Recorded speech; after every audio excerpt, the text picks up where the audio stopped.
evening, everyone, and welcome to another episode of Turn Left. I am your host, Indiana's own Dana Black, coming to you live, yes, all the way live from Black Pearl Studios, where we talk about Indiana politics from the left side of things. Man, oh man, session is underway. This 2022 session has got some humdingers for you. I'm going to run down a few of them. There are too many, and as I always encourage you to do, get with your homies. Look at those bills that are being called into committee, called to the floor, find out which bills are impacting your communities, and determine whether or not you want to be for or against those bills. Come out, lobby, find somebody that's, able to go downtown and talk to into these committees so that you can advocate for what policies that are going to impact your life. This is really, really important. This is supposed to be a short session. We'll see, but we're going to start with this.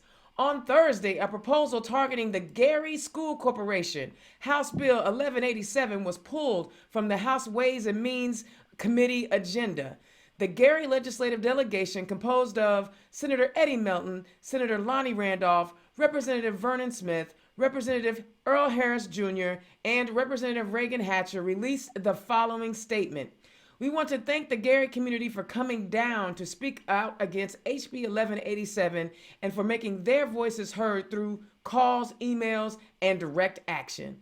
HB 1187 was not supported by Gary teachers, parents, or residents, and we're happy to report that Representative Tim Brown will not be hearing this proposal in the next 2 weeks, effectively killing this legislation.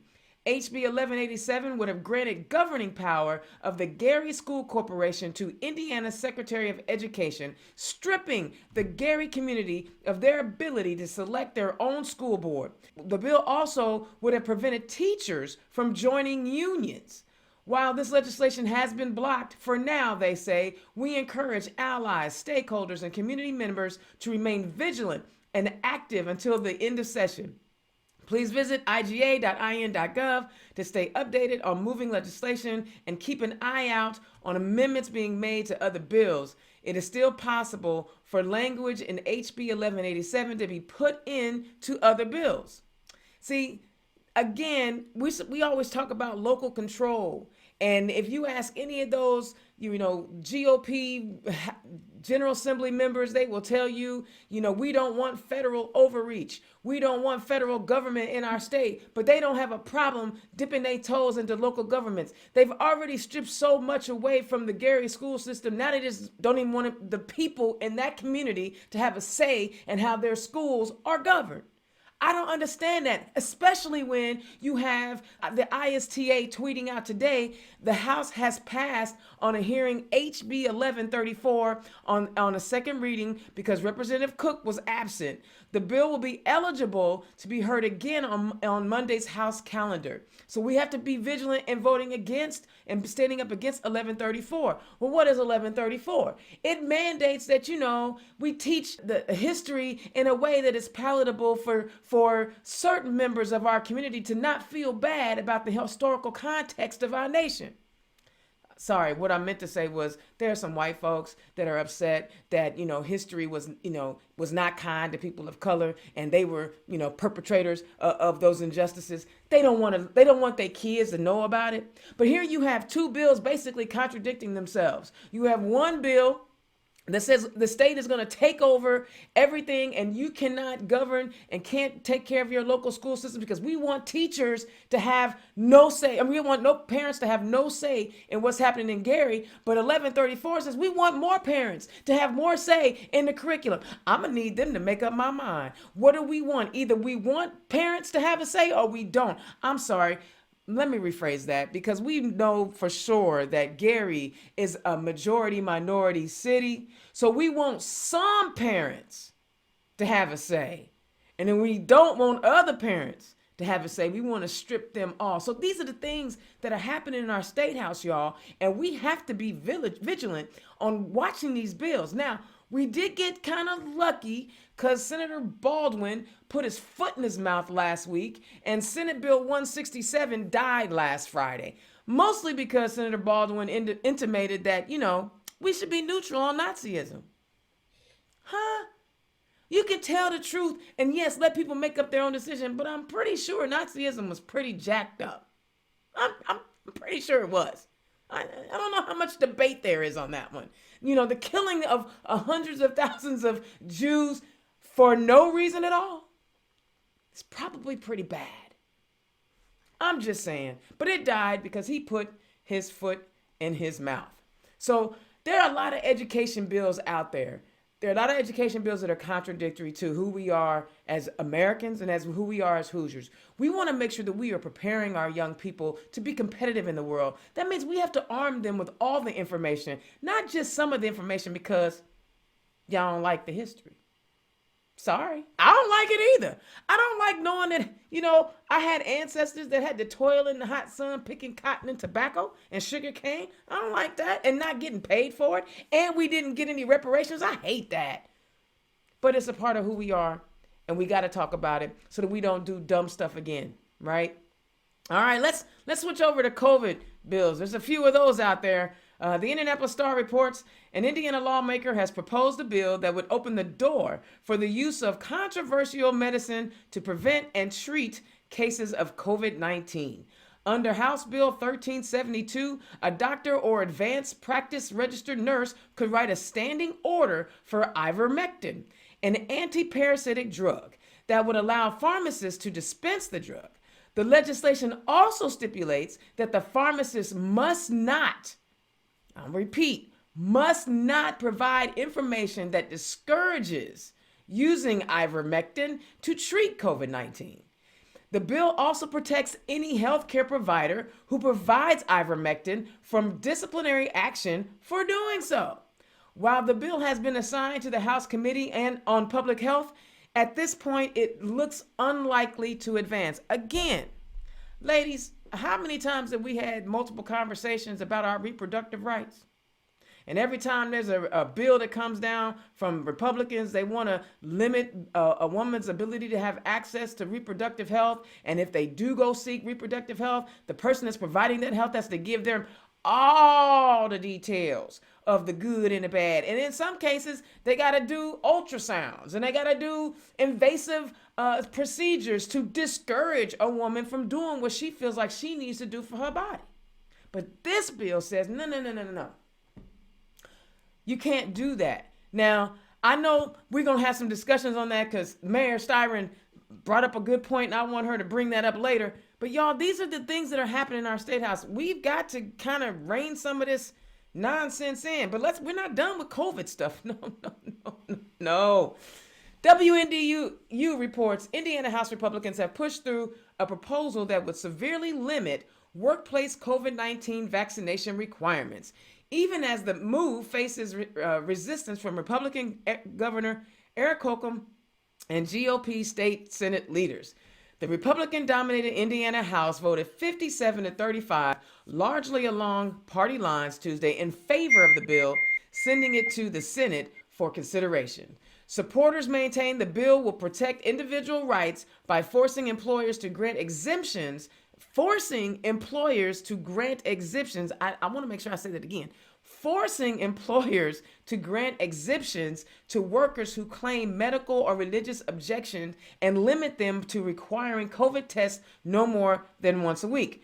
Holcomb and top Senate leaders have opposed this bill as wrongly interfering in the decisions of private businesses. Now, this is, I thought, an at-will state.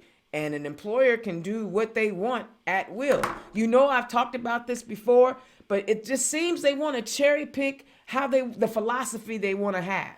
They want to go back and forth. Which one is it? See, that's why we got to elect, thinking people to our state house.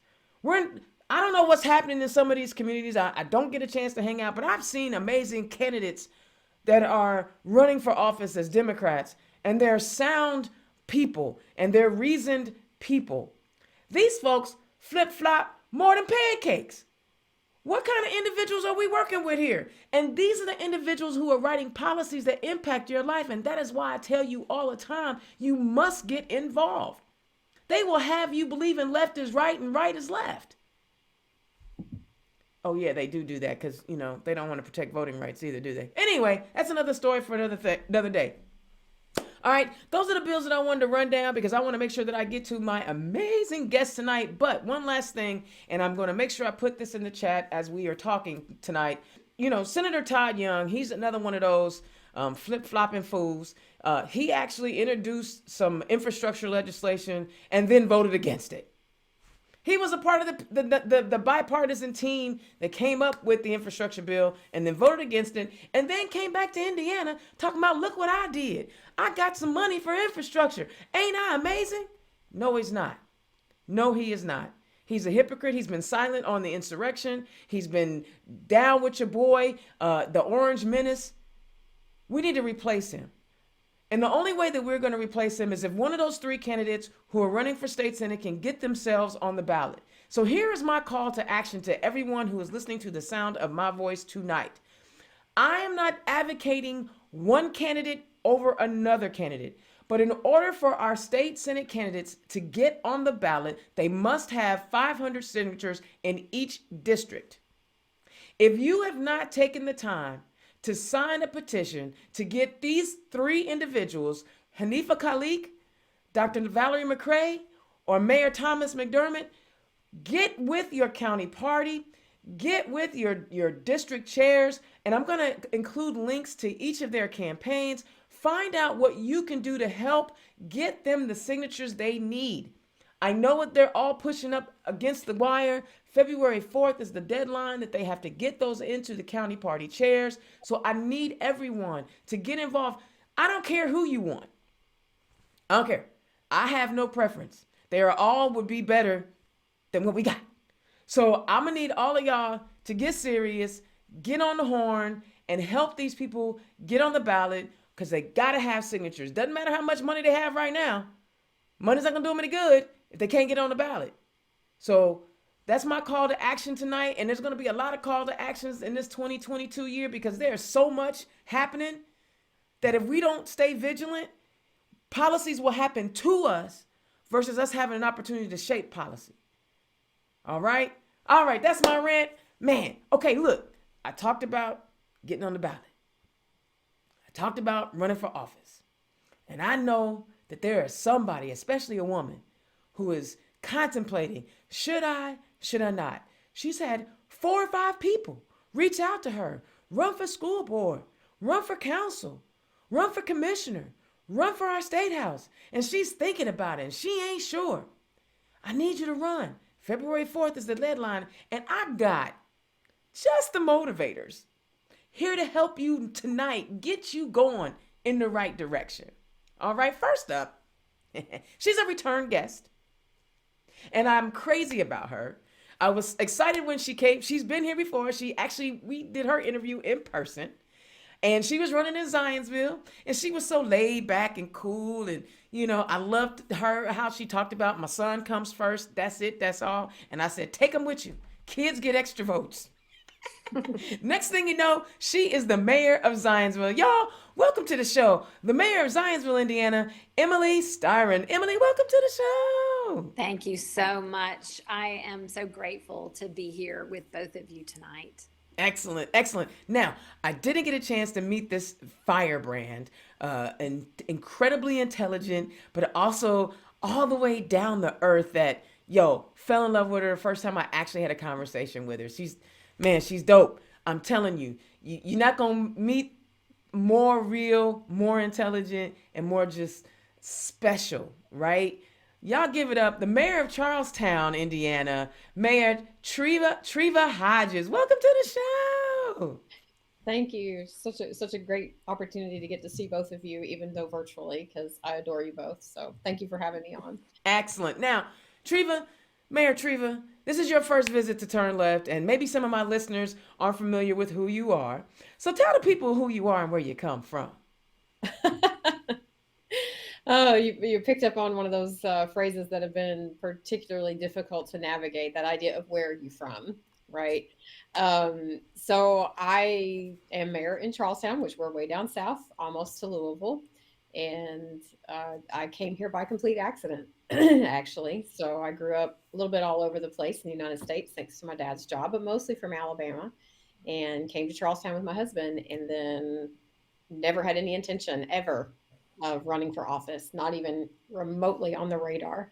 And after spending some time here and seeing some things, eventually I threw my name in the hat and squeaked out a win with 24 votes. And so now I think I'm officially allowed to say that I'm from Charlestown. You are, and you're a Hoosier, so take it, take it. I'm the best kind of Hoosier. You know why? Because I didn't stumble here. I wasn't just born here. I choose to be a Hoosier. I'm a Hoosier by choice. Hey, well, I don't know. I'm a Hoosier by choice because that state house gives me reasons to leave, but I ain't going. And plus Indiana's own doesn't travel very well, so Emily, just give us Mayor Emily, give us a brief reminder of your greatness. Well, I am not great, but am smart enough to surround myself with really great people. Um, I'm gonna say that you not only have two female Democrat mayors on the program tonight, but we are both Southerners as well. I am this is not the right season for me to say this is my home by choice. Because I would much rather be enjoying winters in North Carolina instead of winters in the Midwest. But I finally have the right coats to wear that makes it better. Absolutely, and I tell you what, you got to have the right vehicle too. This is not for the faint Right. of heart. Yes. My Subaru Outback has been my friend these last 5 years. Um, so I have lived in Zionsville for 21 years and have worked in public service most of my career, either in higher ed or economic development or municipal government, Parks and Rec, a lot of different roles in that regard. But as I mentioned the last time I was on your show, the last thing in the world I thought I ever would be is a politician, someone who would, put their name out there for election, just because I don't fit the traditional politicians kind of mold. I say things just exactly the way I think them, and that is never really a great idea for politicians, I think. I don't know. The Orange Menace seemed to be able to get away with it. Yeah, you're right. I'm probably thinking more along the decorum of the 80s and the 90s, the 90s, so at some point. But I decided that I would run for something after the 2016 presidential election. A book entitled that, Run for Something, and identified the fact that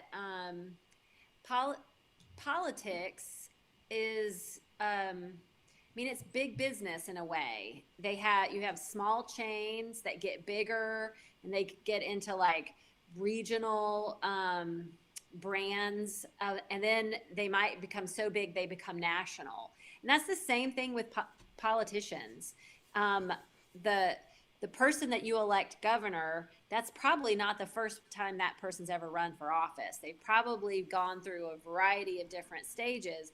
And I wondered, we elected someone who had never gone through any of those stages. So we didn't have an experience with actual working in government and understanding what that role plays different from the private sector. And I found that in kind of trying to learn more, that 80-something% of all local elections are uncontested. There's never a choice for the public. So that means they miss out on hearing conversations between two different or maybe more different people to talk about what are the challenges and opportunities facing that community. Mm-hmm. They never really get a chance to meet perhaps and mingle with that person in advance of an election, because there's just not a lot of reason to do that. And I had no intention or thought that I truly could win, but I did really want to have conversations before someone did win, so that the community had a better roadmap for what to expect out of Zionsville's first elected mayor. I love it. I love it. And Treva, you said you've been around and then you were a transplant. Talk about what it was that motivated you to run for mayor, and how many times did people have to ask you? For me, it came out of a place of frustration with the way things were being managed. Not necessarily because of any significant disagreement over certain policies or things. I mean, there were a couple of major issues that I felt were the crux of the issues, but they were just poorly managed. But a large portion of it dealt with just a complete lack of regard for citizens. And that's not the way that government should function. Um, I'm kind of a purist in that. I think that City Hall and to some degree the office, it doesn't belong to me. It belongs to the folks out there in Charlestown. It's their house, right? Yeah, yeah. And I felt like we weren't welcome in our own house. And so I just started kind of showing up and offering information for folks. So before I came on the scene, the meetings in Charlestown were not live streamed, despite having the capability to do so. Minutes would be highly redacted. They just weren't extremely Redacted minutes? well, not redacted. That's a strong word, but I mean, Okay. you could really look over time and see that the minutes would be like exceptionally detailed, and then in the as years went by, they got less and less and less Ah, detailed. got The it. necessary components were there, but there were a lot of things that were missing. Because if you went to a meeting in person, you didn't necessarily pick up the tone of that meeting in the minutes. And so I felt like that could have been more accurately reflected. And so I started going to meetings and taking a recorder with me. And when I say meetings, I mean every meeting. Council meetings twice a month, redevelopment meetings twice a month, planning and zoning meetings once a month, Board of Zoning Appeals every time they happen, Board of Public Works twice a month. I made it almost a part-time job to show up to these meetings with my recorder in hand. And I started a very badly done blog because I'd never blogged before, really. And so I just started uploading the audio of these meetings with the summary that I wrote that was a little more, detailed than what you might get. And so people latched onto that. It became something that folks actually started looking forward to. And so here's this person, not quote from Charlestown, and I'd only been here. I moved here in 2013, August of 2013, and I started attending these meetings around 2017. So I had not been here very long when I started doing this. And what I found was that people looked for and appreciated those meetings. So if something happened on the rare occasions and I couldn't get there, I actually had a proxy go. I'd call people I knew, like, I need somebody to go with the recorder, just go and record it, right? And I was, but I worked my teaching schedule and everything around this because I was finishing my PhD at the University of Louisville and teaching. Go on, Dr. Mayor. Right. And so I was doing all of that, and then people started asking. Right. So naturally, since I was becoming a little bit of a rabble rouser and I was digging into details, and when I say digging into details, we would have a Board of Public Works meeting, for instance, where a contract was presented and you left the meeting not even knowing what that contract was for or how much it was for. Like the contract, it would be like, well, here's this contract with, this company A. I need a motion to approve it. Motion made, seconded, all in favor, approved. It was like, well, what you literally would walk out knowing less than you did when you walked in. And so then I would have to go through the steps of the public records request, which these things weren't readily available online. I'd have to call and get, go pick it up and then scan it and publish it for everybody so they could see what was in the meeting, and so folks kind of started. We also had some issues with some significant lawsuits going on. So Pleasant Ridge was the big one, and that was straight out war against poor folks. I mean, there's no other way to say it. It was a low rent district that had fallen into a state of decline over the years because of a lack of consistent code enforcement. And suddenly there was this huge sweep to just replace all of the lower income people with, new houses. Just get rid of this historic Gentrification happens in small town Indiana too, huh? I mean, just get rid of this entire World War II era neighborhood where some people have been living in their homes for 50 or 60 years. And they don't want to go anywhere else. Let's just eradicate it and build new houses, And there was this shady deal that it felt like it was happening. And so there were some federal lawsuits filed with all of this. And then people were just riled up, right? And I was mad about all that on their behalf. I was mad, and so I started going, and then one by one, a couple folks started saying, well, you should run for mayor. You should run for mayor. I was like, you're crazy, because I'm trying to finish my PhD. I'm supposed to go be a professor somewhere. Like, that's the goal. I'm not going to run for mayor. You're nuts. And it was several women first who were asking, women who actually lived in that neighborhood that I was fighting, that I was trying to get some publicity for. Women who lived in that neighborhood. You should run for mayor. You should run for mayor. 4, 5, 6, 7, a dozen. People just kind of mentioning it.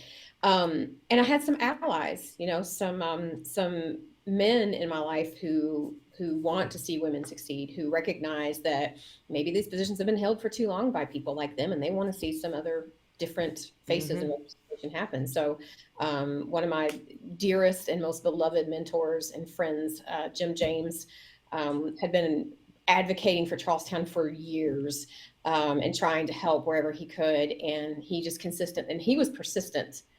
He didn't just ask once or mention it and walk away. This was like a weekly conversation with him. Are you going to run yet? Are you going to run yet? Are you going to run yet? My wonderful partner and husband, Ed Byers, was always one of those, maybe you should think about it. They're asking you, maybe you should. And so having those male voices in my ear actually carried more weight. And I hate to be that way. I hate to say that, but well, no, I get it, because it's we as women, we uplift each other, but we often feel the distance of our male counterparts. They don't want to support us a lot of times. Not all of them, right? Obviously, but I understand what you meant by that, because sometimes we as women I tell the story all the time. Senator Shelley Yoder is so amazing in convincing you. She can convince you that you can walk to the moon. That's how good she is, right? She is. But I understand you want to, am I doing this because women want me to do it, or am I doing it because the community wants me to do it? And right. I get that. I get it. I know what you're saying. You're not elevating their opinion. You're just, right. It just was like all right, the whole community wants this. But I think that's the role of an ally, right? Right. I mean, those of us with varying levels of privilege, whether it be race or wealth or gender or whatever, it's those of us that we have to recognize where we do have that level of privilege, and then make sure that we are holding folks up and saying, okay, I'm going to step back and create a path here, because we need that representation. Something I've been able to do as mayor. And I mean, I'm grateful for the opportunity, but ultimately for me, there was one night that comes to mind, and it was just pure outright anger, because I had been to a council meeting where I had spoken on behalf of a resident who asked me to speak for him. He was not feeling well. He had an issue, and he said, hey, you go to these meetings. This affects your neighborhood too. It's my house and your house. Would you mind also saying this on my behalf? And I said, sure. And so I mentioned, I talked about my issue I was having, and then I brought up his, and I said, he told me, this, and this. And the mayor at the time actually looked at me when I finished, and he said, well, first off, I doubt that Mr. X said that. And he essentially called me a liar. Yeah, he did. You don't know what you're saying. Public meeting. And I had heard him call people stupid. I had heard him, just talk to citizens in a way that was just, and then it was me. And I was livid. And so the meeting went on, and I actually stood up later in the meeting and called for a point of personal privilege to try to get him to admit that he was calling me a liar and apologize, and he wouldn't give me the floor. He would not give me the floor back to do. Of course not. So I came home, and I was just enraged, because that's just not how you treat citizens. I don't care. I have, as mayor, sat in that chair and read a letter that a citizen wrote, just talking about all of the things that he thought that I was doing wrong, when we're allowing like virtual, feedback now. I will still sit there and read it. I will still sit there and listen to it, and I will still answer their questions, because it's their house, not mine. And I'm there to serve them. This is my job. Yeah. And so I was just so insulted. I came home, and it was one of those things where, I know you've done this, where you try to go to sleep, and whether, whatever, you're with someone and you just can't shut up. Right. So we're both laying there trying to go to sleep, and my husband's like, it's 2:00 in the morning. Right. And he's trying to sleep, and I keep doing the thing where I'll nod off, and then I'll wake up. And then, can you believe that and what about when and finally, Ed, looks at me, he sits up in the bed, he looks over, and he goes, oh, for the love of everything, will you please just run for mayor and shut up and let us get some sleep? That was the final ask. That is an amazing story, because I tell you, for me, it was literally the same thing. I mean, and I know a lot of people have already heard this story. At the time, Representative Speaker Brian Bosma was fiddling around with some RFRA laws and ticked me off. And the final straw was not having somebody to vote against. There was nobody there for me to vote against him, to vote for against him. And it was like, this ain't democracy if there's nobody running. Emily, speak on it. Speak on it. 100%. Well, okay. Well, there. I mean, it's true. If you have no choice, then where is the primary tenet of democracy showing up? How is it showing up in that sort of regard? And that is the danger of all of this gerrymandering stuff that's happening, is that's also not choice. When you carve out, segments of the community to be able to vote, and there's not a lot of competition in that process. I mean, I don't think that we try to create our economies in that sort of fashion where there's guaranteed winners. I'm sure that in some ways we do, but not so blatant, at least it feels like to me. And so when we think about, some of the things that we often hear from women who want to run for office or have been asked and they continually turn it down. Oh, work obligations, family obligations, things of that nature. And Emily, yours is a unique family obligation. Talk about that. What were you doing before? How was home life? Without, listen, this ain't, sure. Yeah. No. Red table. This ain't red table talks. This is, Right. Yeah. I mean, I have been a single person for, a dozen or more years at this point. So I have 3 children. 2 of them are now in college, and the youngest is in the 4th grade. So I juggled. But I will say, when I say I'm a single mother, I also have a very strong co-parenting agreements with my kids' dads. So I'm not 7 days a week a single parent. I have days that are much easier for me to work and to be really fully present and all the hours that I need to be at work. And then I have other days that are a little bit shorter. And I've been fortunate enough, or maybe just kind of confident enough to ask for what I need. But I've had employment situations that have let me be the mother I want to be, but also be impactful in organizations that I serve as an employee. So that was the case with Ivy Tech, and it helps that I'm the mayor because I sort of can create my own schedule, and it's not like I'm asking more of anyone than I'm doing myself. So I just figure out how to juggle all of that, and sometimes Griffin is in the office playing on his iPad. So there was a recent council meeting that I tend to not go to evening council meetings because those are nights when I have Griffin, and I hold those nights pretty dear and close to my heart. Mm-hmm. So, but this was an important night for me to show up and support an initiative that was on the agenda. So I just lock him up in a conference room nearby, and he entertains himself. Toys. I just remember when you were campaigning, you had set strict guidelines for yourself, and you were like, I want to be mayor, but I'm always going to be a mother.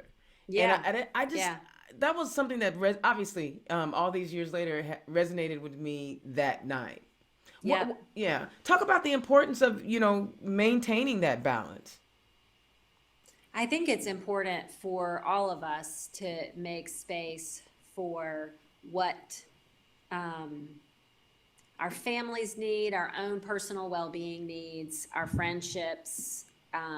We can't be fully present for meeting the needs of our community if we're not also putting up guardrails and making commitments to be fully present with our family when we have the opportunity to do that. Absolutely. I love it. So talk about both of you. Talk about some of the life-changing experiences while you were on the campaign trail, right? There's you're still in candidate mode. You're out there. This is pre-COVID, so you were still able to get out. Talk about that moment or some of those events that happened that let you know that you were doing the right thing and that you were on the right path. I mean, for me, for one thing, I didn't have as much. I had no name recognition. No one knew who I was. I didn't.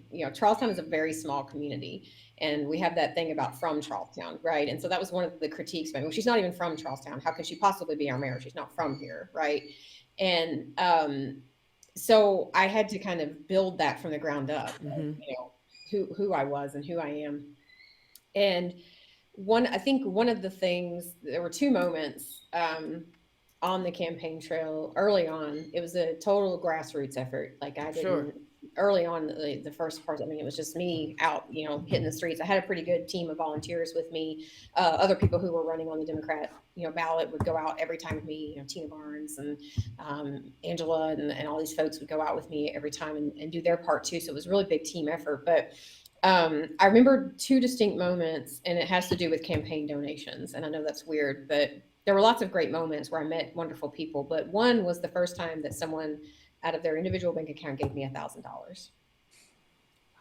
And I was sitting on my sofa watching TV with Ed that night, and my email notification went off that I had and it was a PayPal, donation. And I looked down, and up to that point, I had gotten, maybe 20 here, 50 here, couple, somebody might give me $100, but I had very low in my campaign account, had nothing. And you know how it is. You've got to have funds to run a campaign. Right. It's one Right. of the realities. You're asking people to invest in that opportunity to make a change for them. And so and that's the hardest part, is asking people to do this. Right. So I was really weird about it, but I looked down at the email and I saw the zeros. That I was like, somebody believes in me enough to give me $1,000.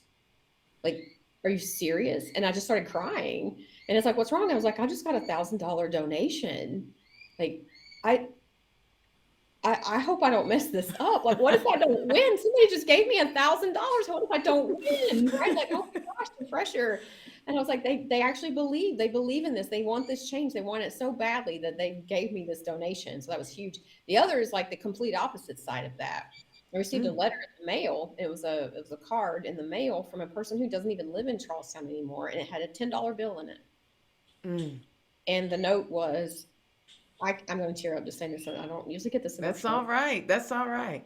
The note was, I don't live there anymore, but my parents are buried there, and I grew up there, and I still love it with every core of my being, and I can't give you much.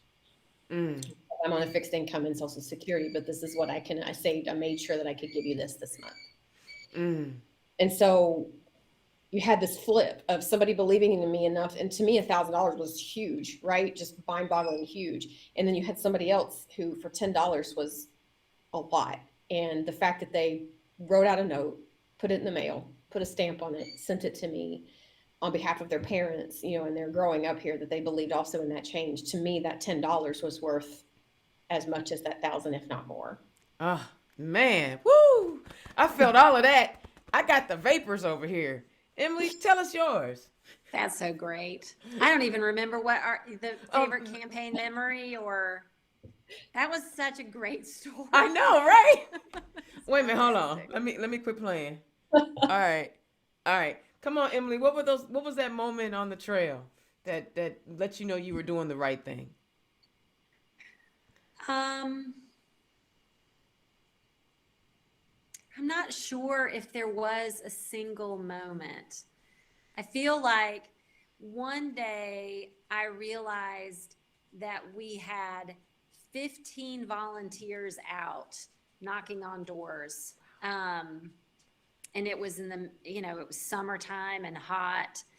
And I was just amazed by that it's a Saturday and there are people that I've just recently met, and they are wearing a t-shirt with my name on it and knocking on strangers' doors.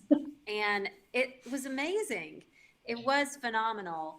I felt I'm so grateful and proud of that entire campaign, because I believe that all our intent was to meet as many constituents where they are, whether it was at events or at their door, or you know, in a park. We had several events in different parks around a picnic table, and if one person showed up, that was terrific. If, you know, 15 people showed up, that was terrific. Every one of those experiences was really remarkable. And I was, when we first got started, I was so nervous about that. I was so nervous about knocking on doors, nervous about what, how folks would react to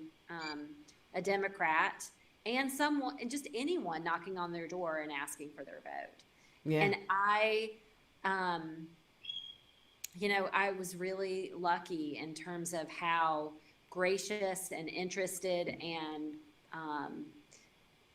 positive that experience was overall. I love it. Weren't you the one that said that the kids were wearing your T-shirts and your T-shirts became, tell that story, because that was a good one.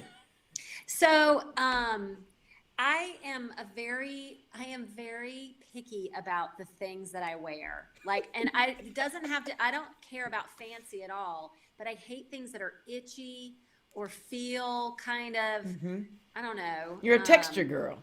Yeah. And I also wanted everything we were doing to be fresh and different and authentic.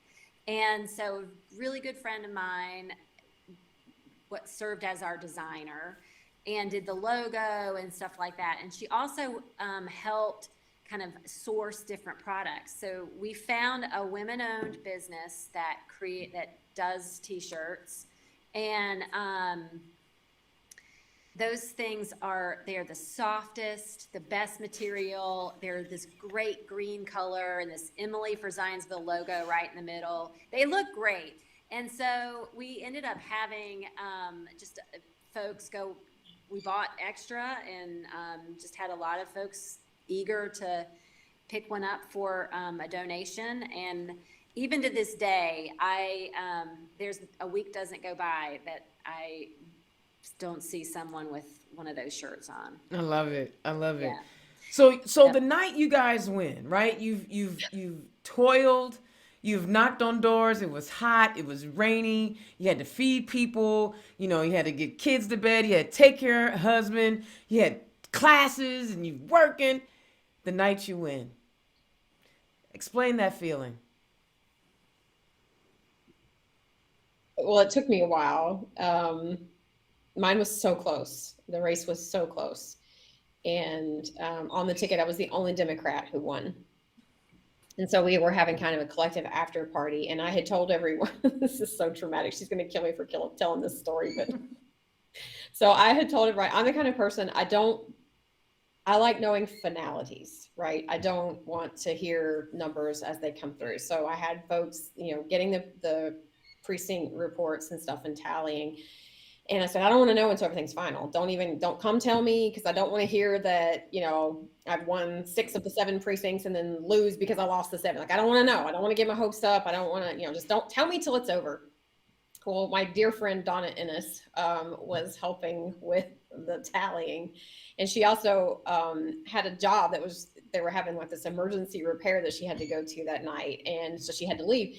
And she came to me and she was hysterical. She's like, I need to see you outside right now. And I was like, okay. So I go outside and she's like, you're going to win. And I was like, what? No, la, la, la, la, la. I can't hear you. No, what are you doing? She's like, I have to go. She's like, I want to be here when you win, and you're going to win. And I'm not going to be here. And like, you've won this many precincts. And I was like, no, I don't want to hear this. So we're like outside of the American Legion, like screaming at each other. Cause she's like, you're going to win. And I'm like, I told you not to tell me this, like, be quiet. And so and so finally they get the last number in and they're like, you won. And I said, she's like, the next mayor, there's like a little video of it on my TikTok, which is a whole separate thing, right? The next mayor of Charlestown is Tariva Hodges. And everybody's like, oh, and they're all screaming, and I'm just like, oh, and I've had this pure like beauty pageant moment where I'm like, oh, the ugly face, and grab it, and I'm crying, and everybody's excited, and I'm overwhelmed, and I'm in this middle of this like huge mosh pit with everybody wanting to hug me. And I kid you not, I sit back and I'm like, by how much? And they're like, 20 votes. And I'm like, oh, hold up. No, we ain't won yet. What are you doing? And they're like, no, you won. And I'm like, no, no, everybody stop. We're going to wait for official word from the clerk's office on this. We're not going to do it. And so they're like, speech. And I'm like, oh, no speeches. So then the News and Tribune shows up, right? The reporter's like, oh, you won. And I'm like, I don't know about that, right? So it took me an hour after they announced. You were in denial. I was in denial. It took me an hour before I was finally willing to stand up and do like a speech for everybody. And they're all like milling around like, is she ever like, what is going on? And so I killed the whole vibe because I was like, I'm not sure. Of course, then I had to go through a recount and a contested race. And so there was just this period of limbo following. So where we should have been able to just hit the ground running with transition and start to work on that got drug out because the new judge had to be assigned and then another new judge. And it just kind of kept dragging. And so we really didn't finally get like actual concession from my opponent until like late, like beginning of December, like late. And so people were kind of like, what do we do with this? Like, has she won? Has she not? And so it was just a really strange time after that. But I felt like the swearing in then was an opportunity to kind of finally, take that breath. You didn't even relax until you were sworn in? Yeah. So, but get this, I swore. So the weekend that I got sworn in, I graduated with my PhD and got sworn in like 2 days, like one day and then one after the next day. So that's awesome. You really were Dr. Mayor. The same weekend. So it was like, okay, this is, I don't know if it gets any, I don't know how I'm done. That is awesome. That's so that is awesome. fantastic. That is a great story. It is fantastic. Wow. Love it. Emily, you got to follow that up. I know. There's just no way.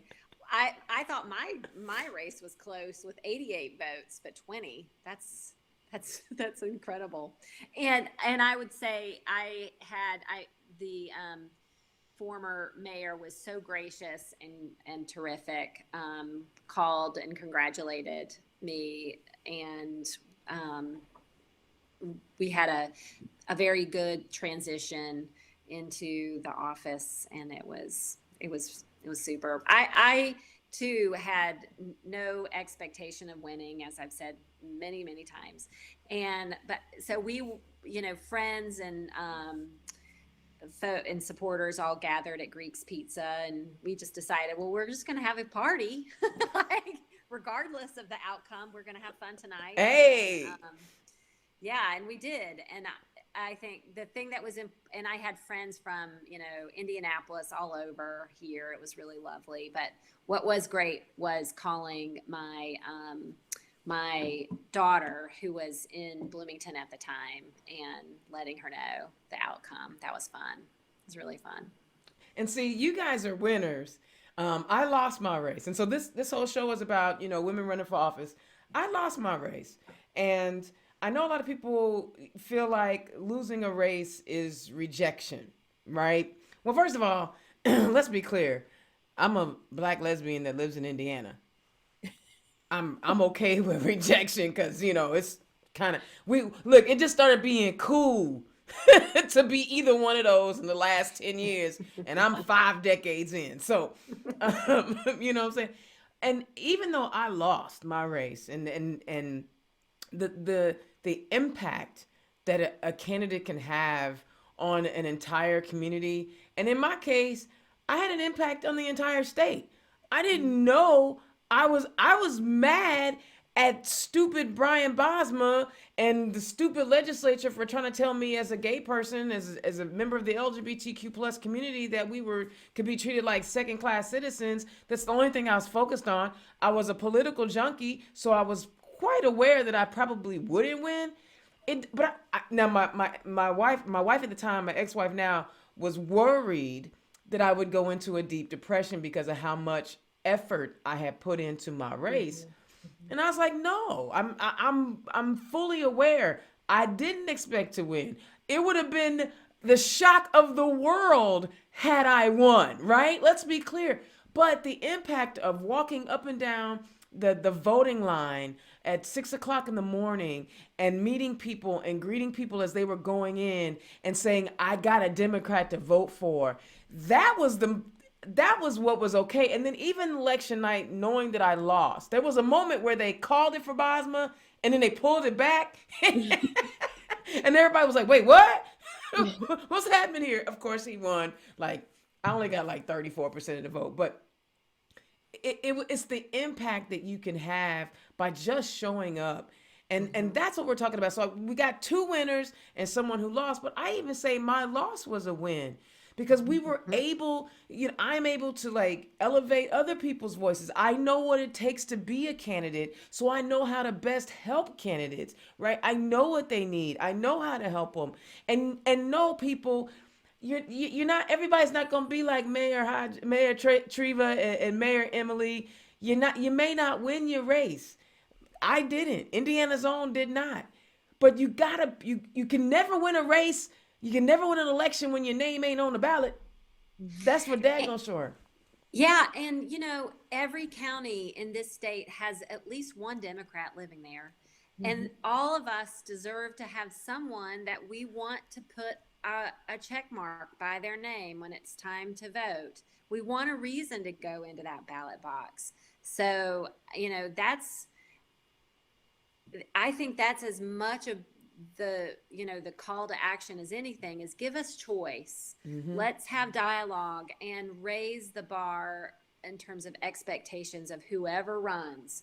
They're going to have heard a lot of different things discussed, and they're going to hold that winner accountable to do the things that they heard that they liked the most. Yeah.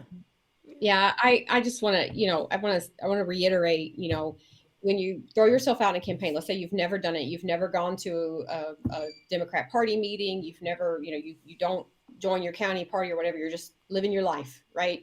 But you see things happening and you want to have a more direct role in that. Throwing yourself and your name on that ballot on any position. Let's not kid ourselves.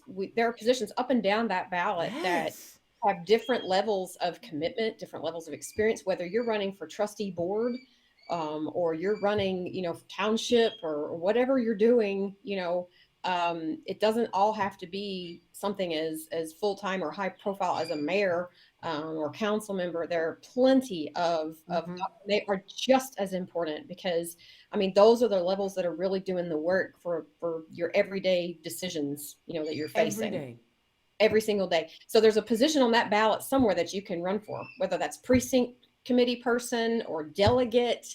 Some of these require very little of your time outside. You can still have your job or whatever, right? So we need those options because here's the deal.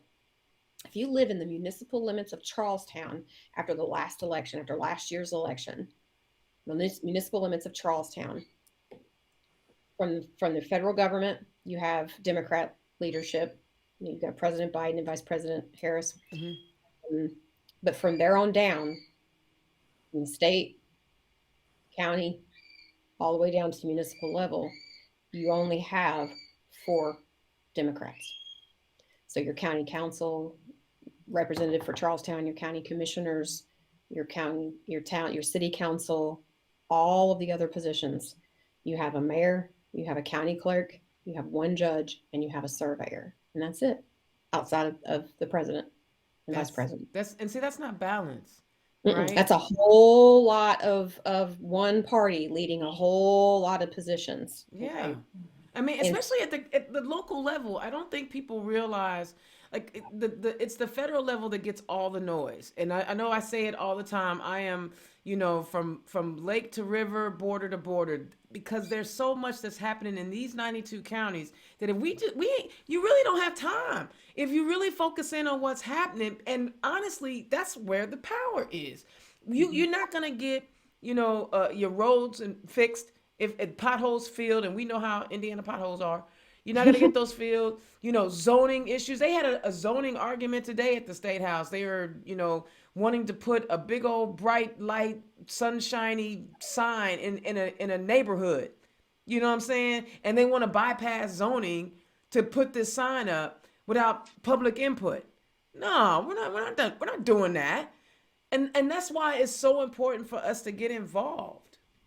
And on the subject of winning, so this came up. So I I met like that. I met Emily at a panel that we did for Yes. her, and I think you were there, and that's I where was you. there, all giddy and, fangirling all the way out. And one of the questions that was asked after our panel was, how do you win? How did you win? Right? I've run for all these different things. The questioner said, I've run for Yeah. all, lost all my races. How do you win? And I think that losing a race should not be shouldn't be viewed as an overall loss. Okay, elections are fickle things. I mean, Mm-hmm. I'm in one term, and I feel like I'm checking off the checklist of things that I promised people that I would do, and all of that. But elections are weird things. I can't guarantee I'm going to get a second term. I'm going to try. I can't Yeah. guarantee I will. And that might, it might end up being a loss, but it won't be a loss for me overall because I'm plugged in now. Okay. Mm-hmm. I'm plugged in at my county party level. I'm plugged in at my district party level. I've met some phenomenal people along the way that are in my corner cheering me on in life, and I get to simultaneously cheer them on. I mean, look, I get to be on your show. I I got to get to meet have you on my show. Come on. I got to meet Let's put the emphasis where it belongs now. But like, I mean, I got a great district chair. Adam Dickey rocks it out down here and just does a phenomenal job encouraging candidates to run, finding candidates to run, and then you're not left alone either. Like you No. get in there and they're there. He's there to support. I can call him up anytime and I can be like, hey, and he calls me up. He's like, okay, we're going to this county because you're going to go speak. And I'm like, okay, I'm with you, right? Because we've got But I'm gonna be real. Adam Dickey is kind of special. So he is. you're kind of lucky. I I mean we've got some great district chairs, but cuz Christine Bohm and Cynthia Johnson, they come to mind, and Thomasina Marcel. Yeah, come on yes, now. We got anything else. some, yeah, man. To Thomasina, come on. Golly. But Adam is, I mean, He's I, a rock star. I mean, I can't. I'm very fortunate to have him as a district chair and all the support that he yeah. gives here. But Yeah. here's the thing: we people out there that are opposed to Democrats, they think they know Democrats, right? Republicans are controlling the narrative about who we are, and the only way to set that straight, the only way to show them that Democrats are just like an everyday average person, right, is to be out there with them and say proudly, I am a Democrat. I'm a Democrat, and here are the things that I like to do. Here I'm a Democrat. Here are the things I believe. And here's the absolute, for me, beauty of our party. That Republican Party is all about checking a box. Mm-hmm. And if you don't agree and check every single box of the party line that they have, then you're not one of them. Yeah. The Yeah. beauty of the Democrat Party is that we embrace diversity. We have a whole spectrum of people who consider themselves to be Democrats and fight for Democrat values. And this is a welcoming party, and we are here to talk to and lift each other up. And you just won't find that kind of true support and a party that truly is of the people and with the people's interests at heart for the everyday average person. And that's what we should be talking about at our dinner tables with our extended family and friends, is Absolutely. who we are. Talk about it, Emily. She set you up to go ahead and knock it out the box. You're on mute. You're on mute. You're on mute. Well, I should stay on mute because there's no way that I can top that. I I agree. It's just 1,000%. I am clearly struggling in Zionsville to have really good ongoing organizationally working relationships with our town council, and That was very nice. I am going to continue to work towards making what I can do to make things improve. Mm-hmm. But I feel like our just larger governmental political context in infiltrates in, down to the local level, and is doing that more so now. School board meetings, these things are troubling. And I feel, I really like the work that I get to do every day, but I'm not a big fan of the, The politics the of politics. ugliness, Yeah. like the ugliness that can Yeah. come out of disagreements. Yeah. Yeah. That there's, I've really tried to